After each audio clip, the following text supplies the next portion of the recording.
Main motive क्या है ना मेरा, ये जो वीडियो बनाने का मेन मोटिव मेरा वीडियो बनाने का ये है कि यार बहुत से स्टूडेंट्स के डाउट आते हैं कि यार हम है ना, जो हमारे मन में डाउट आते हैं ना, हम वीडियो देख के या फिर रिकॉर्डिंग बार बार देख के वो पार्ट उसको देखना कि जो सा हमारा समझ नहीं आया, तो उससे अच्छा मैंने क्या करा ना कि मैंने तुम्हारे लिए वीडियो ही बना दी इससे बढ़िया।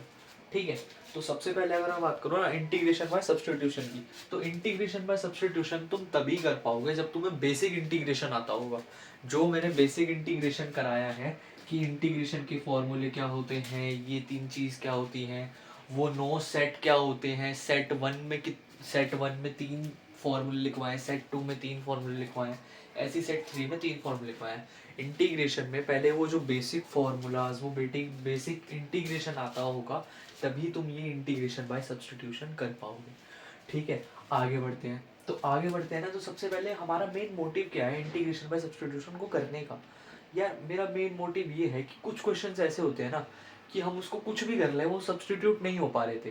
ठीक है, या फिर सब्स्टिट्यूट कह रहा हूँ मैं कि वो सॉल्व नहीं हो पा रहे थे, तो उसके चक्कर में हम क्या करते हैं ना कुछ हम फंक्शन को, कुछ ना कुछ हम वेरिएबल जो मेरा x है उसको, हमारा जो fx होता था उसको हम चेंज कर देते ft में। ठीक है, जिसको हम उसमें t लेट कर लेते थे x की जगह। तो वही सेम चीज हम दो इंपॉर्टेंट फॉर्म्स की वजह से पढ़ेंगे कि जो मेरी दो इंपॉर्टेंट फंक्शनल फॉर्म्स है, कि इससे अगर ये तुम्हें आती होगी तो इससे तुम्हारा क्वेश्चन थोड़ा इजी हो जाता है। और पूरे सब्स्टिट्यूशन में क्या लगेगा तुम्हारे, एक तो वो सेट लगेंगे जो मैंने 9 सेट लिखवाए हैं, एक ये दो फॉर्म्स लगेंगी। ठीक है, ये दो फॉर्म्स तो ऐसी है कि ये यार चाहे कहीं भी यूज होगी ना, चाहे तुम्हारा बाय पार्ट्स लग रहा होगा तो कहीं कहीं ना कहीं तुम्हारे बाय पार्ट्स में भी सॉल्व हो सकती है, हर जगह यूज होने वाली है तुम्हारी दो इंपॉर्टेंट फॉर्म्स है। पहली फॉर्म मेरी क्या कहती है ना, पहली फॉर्म मेरी ये कहती है कि मेरा कोई एक फंक्शन है fx, मेरा कोई एक फंक्शन है fx और उसकी कुछ पावर होगी।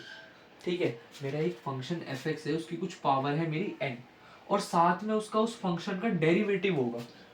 ठीक है, साथ में उस फंक्शन का क्या होगा, वो डेरिवेटिव होगा। तो मेरा सीधा सीधा आंसर क्या हो जाता है, अभी इसको मैं ना सॉल्व करके नहीं बता रहा, ठीक, कि ये मेरा आया कैसे, कि ये मैंने सब्स्टिट्यूट कैसे करा, ये वो कैसे किया, जब हम क्वेश्चन करेंगे ना तब और अच्छे से आ जाएगा। ठीक है, तो मैंने क्या कहा कि अगर मेरे को इंटीग्रेट करना हो कि मेरा एक फंक्शन है और उसकी कुछ पावर n है और साथ में उसी फंक्शन का डेरिवेटिव उसके साथ मल्टीप्लाई हो, तो मेरा सीधा सीधा आंसर क्या होता है, वो फंक्शन और उसकी पावर में 1 ऐड कर देंगे और नीचे n+1 कर देंगे। वही उसकी पावर n थी, उसमें n+1 करा और डिनोमिनेटर में भी क्या करा मैंने, n+1 किया, प्लस में c हो जाएगा, प्लस में c कांस्टेंट हो जाएगा। ये होती है मेरी पहली फॉर्म। दूसरी फॉर्म क्या कहती है कि मेरा एक फंक्शन को मेरे को इंटीग्रेट करना है, कि मेरे को किसी को इंटीग्रेट करना है कि उसके ऊपर मेरा क्या है, उस फंक्शन का डेरिवेटिव और नीचे वो फंक्शन है। ऐसे केस में अगर मुझे इंटीग्रेट करना हो कि नीचे मेरा फंक्शन आ जाए और ऊपर मेरा उसका डेरिवेटिव हो, तब मेरा आंसर किस में आता है, तब मेरा आंसर आता है लॉग और वो फंक्शन प्लस सी।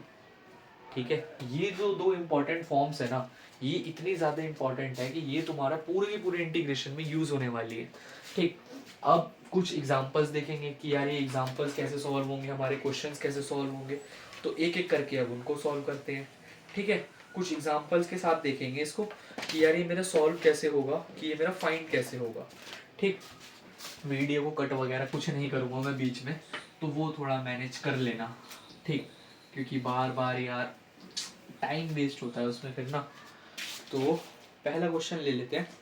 पहला क्वेश्चन मेरा क्या है ना कि इंटीग्रेट, पहला क्वेश्चन इंटीग्रेट 1 में x+1 dx, इसको तुम्हें इंटीग्रेट करना है। ठीक है, इसको तुम्हें इंटीग्रेट करना है, तो सबसे पहले मेरे को बताओ कि इसमें से मेरी कौन सी दो फॉर्म्स लग रही हैं। अभी हमने दो फॉर्म पढ़ी ना, तो उसमें से कौन सी फॉर्म लग रही है मेरी। सबसे पहले इंटीग्रेशन का, सब्स्टिट्यूशन का, चाहे किसी का भी क्वेश्चन आए तो सबसे पहले देखो क्या मैं ये मेरे से सॉल्व हो पाएगा कि नहीं हो पाएगा, इसमें मेरा कौन सा फॉर्मूला यूज हो रहा है। तो मैं क्या देख पा रहा हूँ ना, अगर मैं अपने नज़रिए से देखूँ तो मुझे तुम्हारे नज़रिए से भी क्या दिख रहा है, तुम्हें ऐसा लग रहा है क्वेश्चन बहुत हार्ड है। ठीक है, अब गाना मत गाने लग जाना बहुत हार्ड बहुत हार्ड। ठीक है, अब वो वाला हार्ड नहीं। ठीक, तो क्वेश्चन क्या कह रहा है, मेरे को इस फॉर्म में दिख रहा है कि अगर ये मेरा फंक्शन है और अगर मैं इसको डेरिवेट कर दूंगा तो मुझे क्या 1 मिलेगा, ये बताओ। ये मेरा फंक्शन है, अगर मैं इस फंक्शन को डेरिवेट करूँगा तो क्या मुझे 1 मिलेगा। अब ये मत बोलना डेरिवेशन नहीं आती है, डिफ्रेंसिएशन नहीं आती। अगर मैं इसका डी बाई डी एक्स करूँगा तो एक एक्स प्लस 1 का, तो मुझे क्या मिलेगा, एक बार डी बाई डी एक्स किसके पास जाएगा, एक्स के पास, और एक बार डी बाई डी एक्स किसके पास जाएगा, 1 के पास। तो जब मैं एक बार डी बाई डी एक्स, मेरा x D by D x of x क्या होता है मेरा, 1 होता है। ठीक है, कोफिशिएंट ऑफ एक्स क्या है मेरा, 1, तो 1 प्लस में coefficient of any constant is 0, यानी कि मेरे को क्या मिला, 1 मिला, यहाँ पर 1 मिला मेरे को। ठीक है, ऐसे मेरा ये बनाया। अब मैंने क्या बोला कि ये मेरा नीचे मेरे को फंक्शन दिख रहा है, जब मेरा फंक्शन है और मैंने इसको डेरिवेट किया तो ये मेरी कुछ दूसरी फॉर्म बन गई। बताओ, दूसरी फॉर्म बन गई भाई। अब वो है ना, अब मैं लीड के एग्ज़ाम से भी और डिप्लोमा वालों के एग्ज़ाम से भी बता रहा हूँ कि स्टेप वाइज मैंने करके बताया है। ठीक है, तो तुम्हारा पहला स्टेप क्या होगा कि तुमने पहला स्टेप में लिखना है कि तुम्हारा फॉर्मूला क्या यूज़ हो रहा है। ठीक, पहला तुम्हें क्या लिखना है कि तुम्हारा फॉर्मूला क्या यूज़ हो रहा है। तो तुम्हारा फॉर्मूला क्या यूज़ होगा, ये बताओ। ये मेरा ऊपर डेरिवेटिव, नीचे function dx is equals to होता है log, इसको मॉड भी लिख सकते हैं कई जगह। ठीक है, fx मॉड प्लस में c, ये मेरा होता है second formula. Bye using second formula तो मेरे को क्या मिला, अगर मैं सेकंड फार्मूला का यूज कर रहा हूँ तो मुझे क्या मिलेगा, मैं डायरेक्ट इसका आंसर निकाल सकता हूँ। तो मेरा डायरेक्ट इसका आंसर क्या आ जाएगा, लॉग मॉड में x plus 1 plus C, mod में लॉग मॉड में x plus 1 plus C by using second formula. ठीक है, अब यही सेम एग्जांपल अगर मैं लूँ, अब मैं एक दूसरे एग्जांपल लेता हूँ, मेरे को सेकंड प्रॉपर्टी यूज़ करने आ गई। ठीक है, नोट कर लो, फिर आगे बढ़ते हैं। ठीक है, तो सेकंड फार्मूला का हमने यूज़ देख लिया, फर्स्ट फार्मूला का देखते हैं। पहले एक तो है ना बिल्कुल बेसिक क्वेश्चन करेंगे, ऐसे टुच्चे से क्वेश्चन। ठीक है, जो फार्मूला से हो जाएंगे, और आगे फिर देखेंगे इसमें थोड़ा सब्स्टिट्यूशन लगेगा हमारा। ठीक है, जैसे मैंने लिया इंटीग्रेट एक्स, क्या ले लो, एक्स स्क्वायर प्लस 2 की power 5 multiplied with 2x dx, ये तुम्हारा क्वेश्चन है। ठीक है, बिल्कुल बेसिक सा क्वेश्चन है, कोई हार्ड नहीं है ना कुछ इसमें वो है झंझटबाजी। सबसे पहले क्या ये मेरे को क्वेश्चन को हमेशा सब्स्टिट्यूशन का जब भी क्वेश्चन है ना, तो उसमें सबसे पहले दो चीज़ें देखो। पहले मेरा एक फंक्शन, सब्स्टिट्यूशन में दो चीज़ें हैं, तो सबसे पहले क्या देखो, मेरा फंक्शन क्या है, और फंक्शन के साथ क्या है, मेरा उस फंक्शन का डेरिवेटिव भी दिख रहा है मुझे क्वेश्चन में। अगर दिख रहा है तो मेरे को पूरा वो दो फॉर्म्स यूज होंगे। ठीक है, अब जैसे मैं इसमें देख पा रहा हूँ कि मेरे को एक पहली फॉर्म याद आ गई इसकी जो मैंने पढ़ी है, कि जब मैं इंटीग्रेट करता हूँ किसी fx को, अगर उसकी कोई पावर n होती है, ठीक है, और साथ में उस फंक्शन का, यानी इस फंक्शन का कोई उस फंक्शन का नहीं, इस फंक्शन का, इस fx का डेरिवेटिव साथ में होगा प्रोडक्ट में, तब मेरा आंसर क्या होता है, तब मेरा आंसर क्या होता है बताओ। तब मेरा आंसर होता है वो फंक्शन, और उसकी पावर जो होगी उसमें 1 ऐड कर देंगे, और नीचे भी क्या होगा, n+1 कर देंगे, और प्लस में c। ठीक है, ये मेरी होती है first form. By using this formula, by using this form, मुझे क्या दिखा, ये मेरा फंक्शन दिखा, और ये उसकी कुछ पावर दिखी, और साथ में मेरा उसका क्या मल्टीप्लाई हो रहा है, मेरा डेरिवेटिव। तो बाय यूजिंग दिस फॉर्मूला और बाय यूजिंग दिस फॉर्म मुझे क्या मिलेगा, x² + 2 की पावर 5+1, और नीचे भी क्या मिलेगा, 5+1 प्लस का c। तो यहाँ से मुझे क्या मिला, x² + 2 की पावर 6/6 + c, खत्म। ये मेरा क्वेश्चन था। क्या था इसमें बताओ, इसमें कोई डाउट था क्वेश्चन में? बस हमको दो चीज़ें देखनी होती है, जैसा मैंने बताया। अगर ये दो चीज़ें तुमने क्वेश्चन में ढूंढ ली ना, ये दो चीज़ें, तुम्हारा क्वेश्चन बिल्कुल ईजी है। और अब ये तो हमारा सब्स्टिट्यूशन चल रहा था, बेसिक सा ना, फॉर्मूला लगाया सीधा हो गया। अब हम देखेंगे मेन हमारा सब्स्टिट्यूशन होता क्या है। ठीक है, इसी का एग्जाम्पल लेते हैं। नोट कर लिया होगा आई थिंक। ठीक है,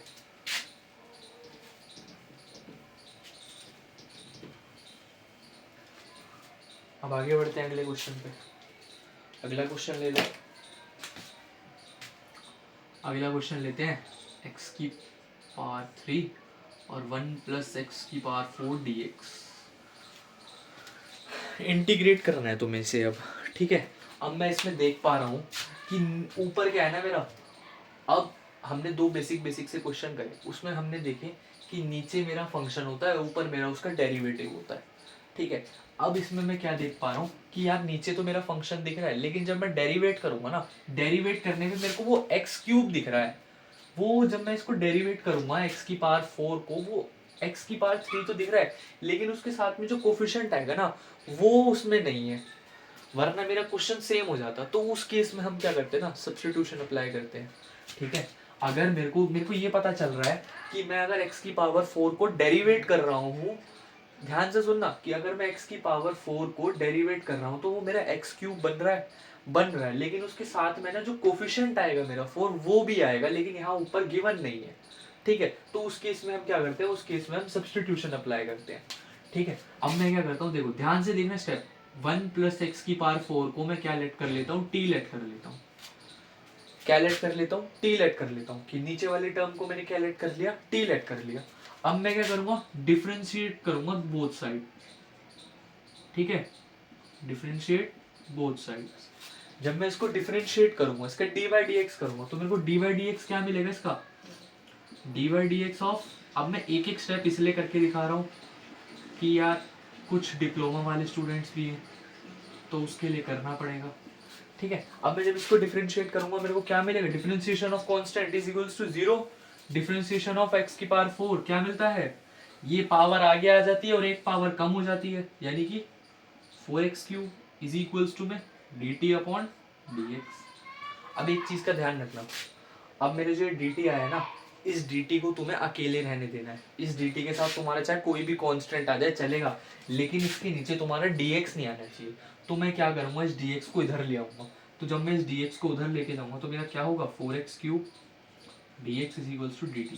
ये जो dt है ना, ये क्या कहता है कि यार मुझे है ना इस dx को अपने नीचे नहीं रखना, मैं अकेला बंदा रहना चाहता हूँ, मेरे को किसी के नीचे ऊपर काम करने की जरूरत नहीं, मेरे को अकेला रहना है। तो dt क्या कहता है, मैं अकेला ही रहूंगा, ठीक है। तो ये मेरा dx इधर आ गया। अब हमने क्वेश्चन में देखा कि मैंने 1 प्लस एक्स की पावर 4 को क्या मान लिया, t मान लिया। अब वहां पर देखो एक्स क्यूब dx है, अभी जो dx है तो क्या मैं इसको dx ऐसे लिखा हुआ है मेरा, तो dx दोनों के पास ही है ना, dx तो एक ही होता है dx, ये तो नहीं कि दोनों के पास चला जाएगा। तो dx क्या होगा मेरा, इसी के यहाँ ऊपर रहा मेरा dx, ठीक है। तो मैं क्या करता हूँ, अगर मैं इस 4 को उधर भेज दूंगा तो क्या ये मेरा एक्स क्यूब dx हो जाएगा, ये बताना। क्या है, अगर मैं इस 4 को उधर भेज दूंगा, इस वाले 4 को, तो क्या ये मेरा x dx हो जाएगा, पूरा सेम क्वेश्चन हो जाएगा। तो मैंने वही किया, x की पावर 3 dx को इधर रखा, 4 को उधर भेज दिया, तो मेरा क्या बना, dt अपॉन 4। अब जो मेरा जो आ गया ना, अभी की यहाँ से ध्यान से देखो, एक्स क्यूब dx है, इसको मैंने क्या किया है, एक्स क्यूब dx को मैंने इज इक्वल्स टू में dt अपॉन 4 कर दिया, और 1 प्लस एक्स की पावर 4 को इज इक्वल्स टू 2t कर दिया। तो अब मैं क्या करूंगा, इसमें जो मैंने सबको लेट किया ना, जो मेरा आया है, इसको क्वेश्चन में फॉर्म करूंगा मैं। तो पहला स्टेप तो मेरा ये हो गया।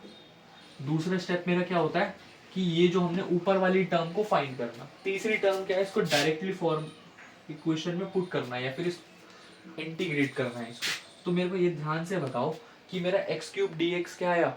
अब मैंने बोला ना सारी चीजें किस में चेंज हो जाएंगी, डी में। अब मैंने जब इसको t माना है तो मेरा ये dx रहेगा, नहीं dt हो जाएगा ना। डिफरेंशिएट किसके रिस्पेक्ट में होगा, फिर dt के रिस्पेक्ट में होगा। तो ऊपर वाली टर्म क्या होगी मेरी, ये dt/4 अपॉन में क्या ये मेरा t होगा, बताओ क्या ये मेरा t होगा, होगा। नीचे वाली टर्म को क्या लेट कर लिया मैंने, t। अब इसको तुम सॉल्व करोगे तो मैं इसमें से ना 1/4 बाहर ले लूं। अब कहोगे कि यार ये 1/4 बाहर कैसे आ गया, अरे यार मुन्ना इसके नीचे कुछ नहीं है, इसके नीचे 1 है। तो क्या होता है, ये दोनों आपस में मल्टीप्लाई होते हैं और ये दोनों आपस में मल्टीप्लाई होते हैं, तो क्या बनेगा मेरा, फिर मल्टीप्लाई करूंगा मैं, एक एक स्टेप करके दिखाना पड़ रहा है मुझे। dt अपॉन ये मेरा 4t बनेगा, ये बनेगा। तो यहां से मेरा क्या मिलेगा, मैं 1/4 इसमें से कॉमन ले सकता हूँ, कॉमन ले लो तो क्या बनेगा, 1/4 integrate dt/t, sorry integrate dt/t हो जाएगा। तो ये मेरा क्या बना, dt/t, डिफरेंशिएशन ऑफ 1/t क्या होता है मेरा, log t प्लस c, sorry integration of 1/t क्या होता है मेरा, log t प्लस c, ठीक है। तो यहां से ही मेरा क्या बनेगा, 1/4 is equals to log t प्लस c, ठीक है, इसलिए कहा था मैंने इंटीग्रेशन के फॉर्मूले याद होने चाहिए, तभी कर पाओगे यहाँ पर।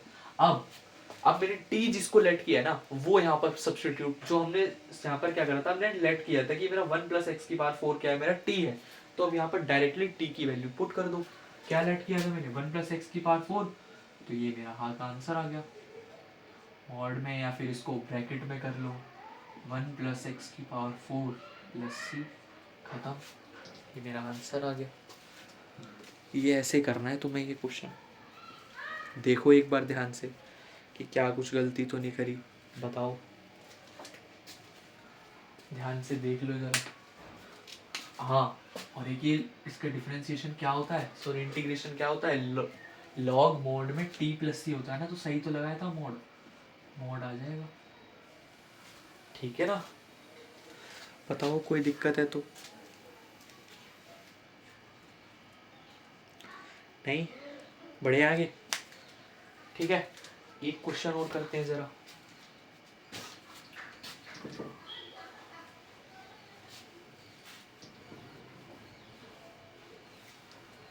ठीक है, एक क्वेश्चन और करते हैं। एक क्वेश्चन क्या ले लें हम, एक क्वेश्चन ले लो, क्या लोगे, 10x log secant x ले लो। क्वेश्चन का लेवल धीरे धीरे करके बढ़ाएंगे, ठीक है, ऐसा नहीं है कि क्वेश्चन एकदम से हार्ड बना देंगे, एक एक करके लेवल बढ़ाएंगे क्वेश्चन का। ठीक, अब देखो क्या करेंगे इसमें, लगाओ थोड़ा थोड़ा दिमाग लगाओ, नहीं लग रहा।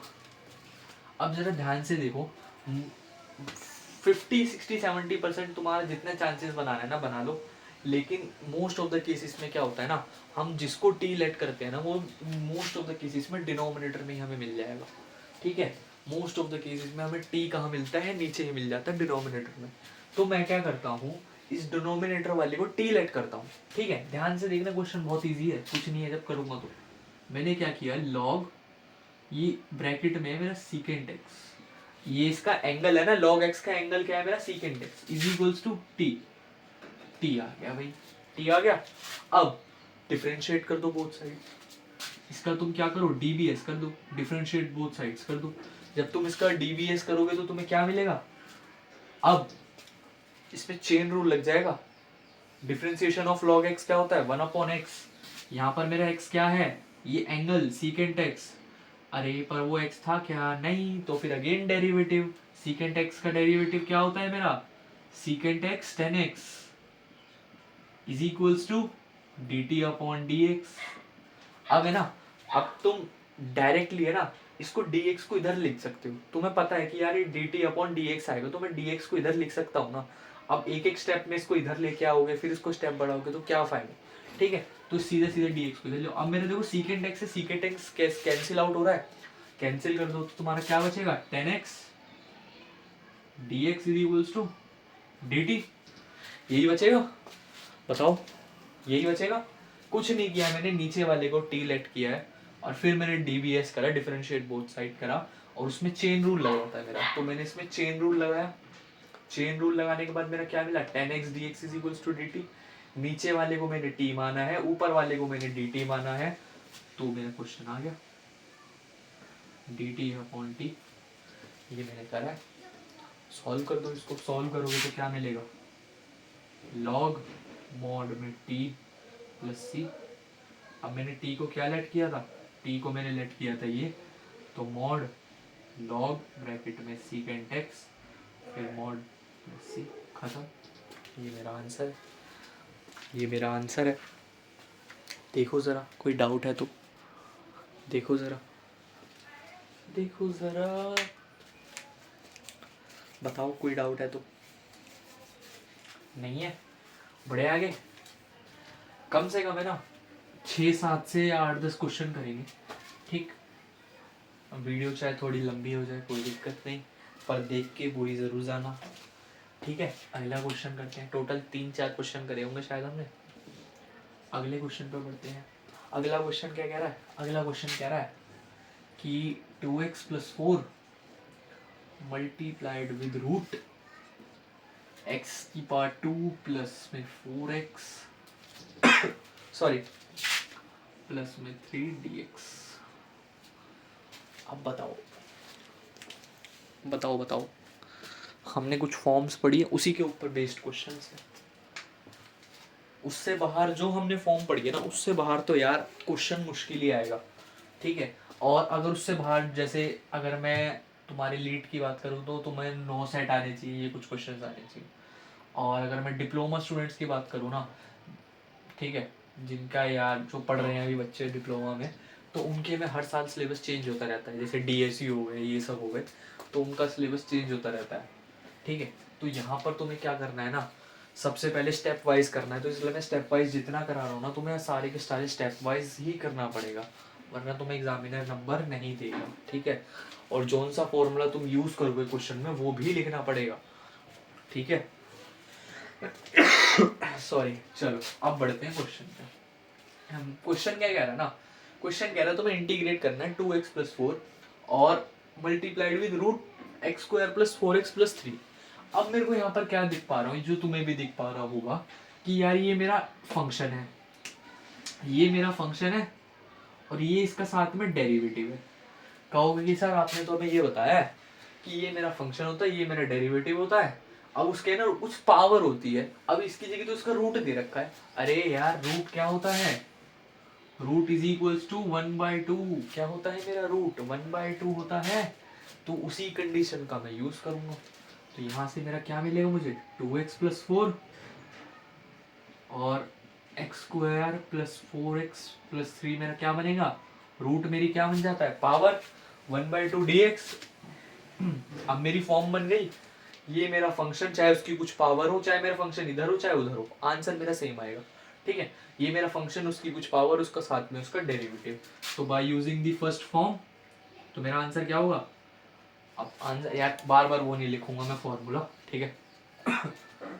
x² + 4x+3 की पावर में 1/2 + 1 ऐड कर देना, और इधर भी 1/2 + 1 + c।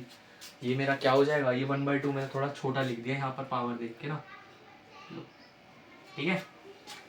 एलसीएम मेथड का यूज करो, सीधा सीधा सॉल्व कर दो, क्या आएगा।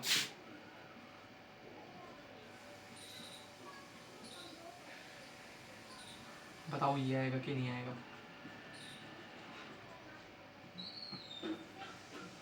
बताओ बताओ, ये आएगा या फिर कुछ और आएगा।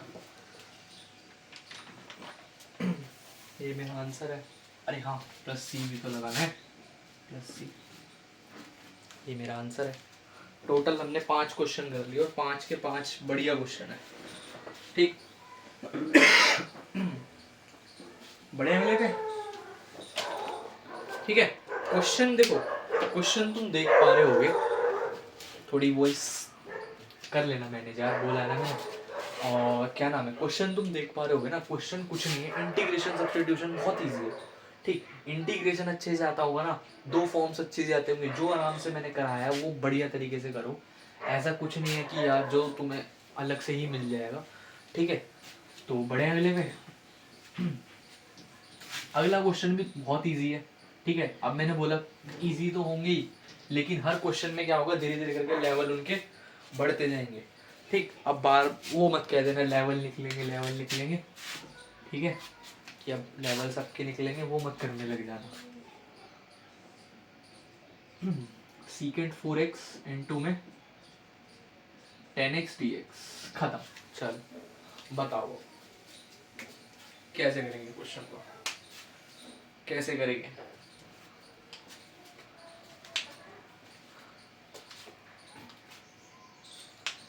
ठीक है, देखो कैसे करेंगे क्या।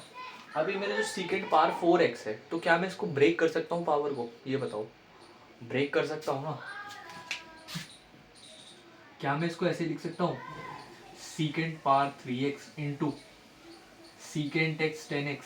बताओ क्या मैं ऐसे लिख सकता हूँ। अब कहोगे कि इससे फायदा क्या हुआ हमारा, कि हमने इसको तोड़ा, इससे हमारा फायदा क्या हुआ। अरे फायदा अब हुआ ना, अब मैंने क्या किया, मैंने सीकेंट x को क्या लेट कर लिया, सीकेंट x को मैंने t लेट कर लिया। बताओ मैंने क्या किया, सीकेंट x को t लेट कर लिया, उससे क्या मेरे क्वेश्चन पे कोई इफेक्ट पड़ा।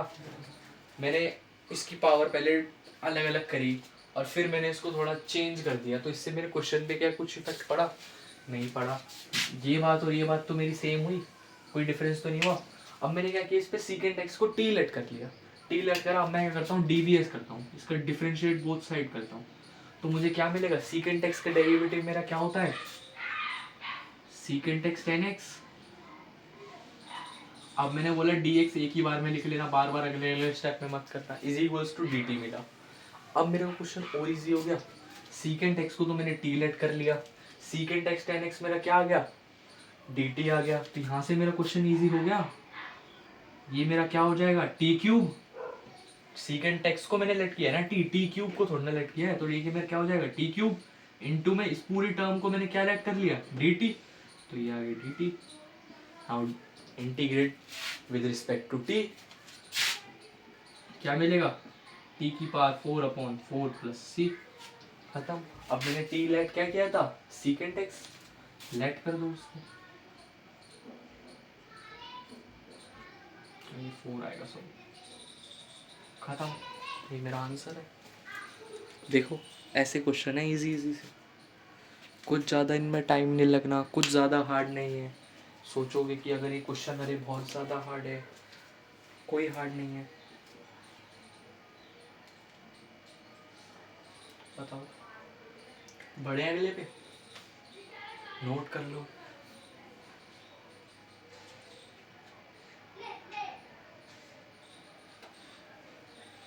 चल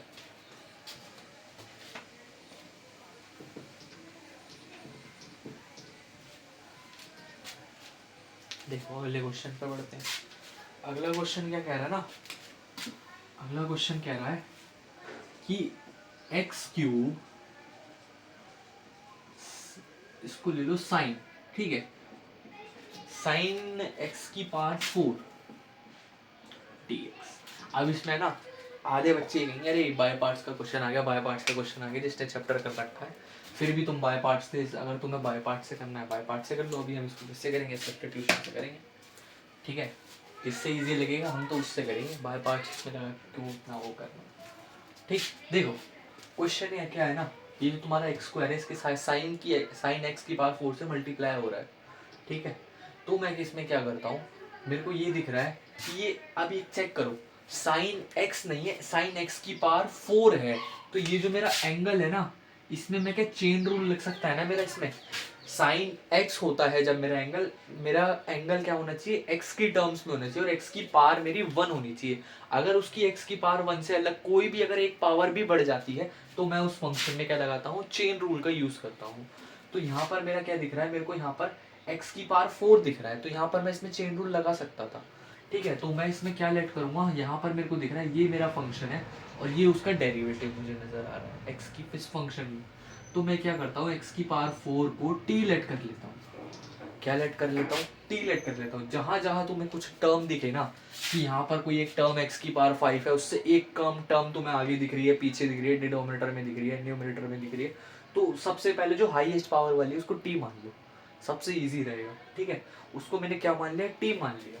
तो यहाँ से मुझे क्या मिलेगा, डीवीएस करना जरा, डीवीएस करने पे तुम्हें क्या मिलेगा, जब तुम इसका डीवीएस करोगे तुम्हें मिलेगा 4x cube is equals to, अब यहाँ पर dx भी लगा लेना, dx is equals to dt, ये मिल जाएगा। अब मैं क्या करता हूँ, इस 4 को उधर भेज देता हूँ, तो मुझे क्या मिलेगा, x क्यूब dx is equals to dt/4, या फिर 1/4 dt, 1/4 dt लिख सकता हूँ मैं इसको, ऐसे लिख दिया। अब मैंने किसी चीज़ को लेट किया है, कुछ क्या लेट किया है, जो जो चीज़ लेट की है वो लिखते जाओ। मैंने x क्यूब dx को क्या लेट कर लिया, 1/4 dt, लेकिन उससे पहले मेरा क्या आ रहा है, साइन, क्या होगा, साइन टी dt, यही हो जाएगा। बताओ, x की पावर 4 को तो t लेट कर लिया, ये मेरा कांस्टेंट है, ये मेरा इंटीग्रल के बाहर आ जाएगा, तो मेरा क्या होगा, 1/4 integral of sine T D T. Integration of sine T क्या होता है मेरा, माइनस कॉस टी, तो ये क्या होगा मेरा, minus cos T upon 4 plus सी।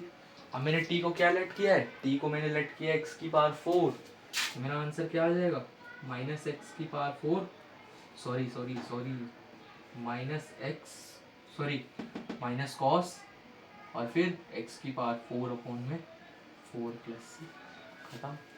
ये मेरा आंसर है, ये मेरा आंसर है, ठीक है। तो जितने क्वेश्चंस करे हैं ना आज हमने, इसी को सबसे पहले ट्राई करना, ठीक। अगले जो हमारा जो पार्ट होगा, ठीक, उसमें हम क्या करेंगे, उसमें हम इसके आगे के क्वेश्चंस ट्राई करेंगे और इस इंटीग्रेशन में सब्स्टिट्यूशन का आगे का पार्ट करेंगे, ठीक है। तो अगले पार्ट के लिए बने रहना, जब तक हम अगले पार्ट के लिए आपके लिए अपलोड करते हैं, तो ठीक है भाई।